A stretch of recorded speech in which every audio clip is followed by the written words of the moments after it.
সুন্নি জনতা এই দেশের সার্বভৌমত্ব সুরক্ষায় এবং এই ধর্ম আমার শাহজালাল এই দেশে ইসলাম প্রচার করেছেন। যখন কেউ শাহজালালের মাজারের দিকে আঙ্গুল তুলেছে, শাহজালাল মাজারকে ভেঙে দেওয়ার ষড়যন্ত্রে লিপ্ত হয়েছে, 90টি মাজার ভেঙে দিয়েছে এবং তারা মুখে আল্লাহু আকবার স্লোগান দিয়ে মাজার ভেঙেছে। বুঝতে হবে এরা সত্যিকার ইসলামকে লালন করে না।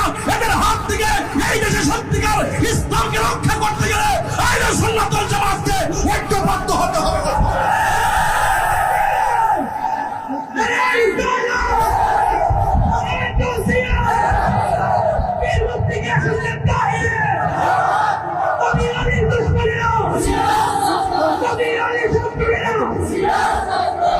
কথা বলেন, ঠিক কিনা বলেন?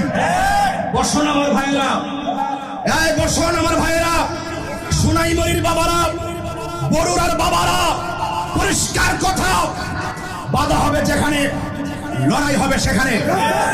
আল্লাহর ওলির মাজারকে ভেঙ্গে নয়, আল্লাহর ওলির মাজারকে তাদের হাতকে সুরক্ষা দিতে হবে।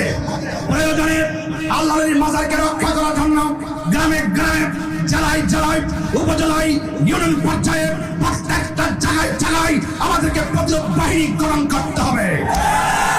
আল্লাহর মাজারকে সুরক্ষা দিতে হবে। এই দেশে সত্যিকার আদর্শকে, আদর্শের ভাবমূর্তিকে, সত্যিকার ভাবমূর্তিকে যারা বিনষ্ট করতে চায় তাদের হাত থেকে আমাদেরকে এই ইসলামের ভাবটাকে রক্ষা করতে হবে। কথা বলে ঠিক কিনা? যারা বলে আমার নবী সুপারিশ করতে পারবে না, এরা নবী দ্রোহী। কথা বলে ঠিক কিনা বলেন? আমার কথাই কেউ রাজনীতি গন্ধ খুঁজবেন না। এটা সবার দায়িত্ব, সবাই মিলেমিশে এই দেশকে রক্ষা করতে হবে। কথা বলে ঠিক কিনা? আল্লাহর মাজারকে রক্ষা করতে হবে। এই নবী শাফাত করতে পারে, নবী শাফাত করতে পারবে। নবী হাজির নাজির, নবী গায়েবের খবর জানে ওয়ালা, নবী ভিতর বাহিরে নূর নানা নূর। এগুলো আমরা ওলি আল্লাহদের কাছ থেকে শুনেছি, ওলি আল্লাহর কাছ থেকে শুনেছি, কিতাবে মুতাআলা করে পেয়েছি। এই জন্য যারা ধর্মের নামে অধর্মের চর্চা করবে তাদের কাছ থেকে আমাদের সকলকে সতর্ক থাকতে হবে।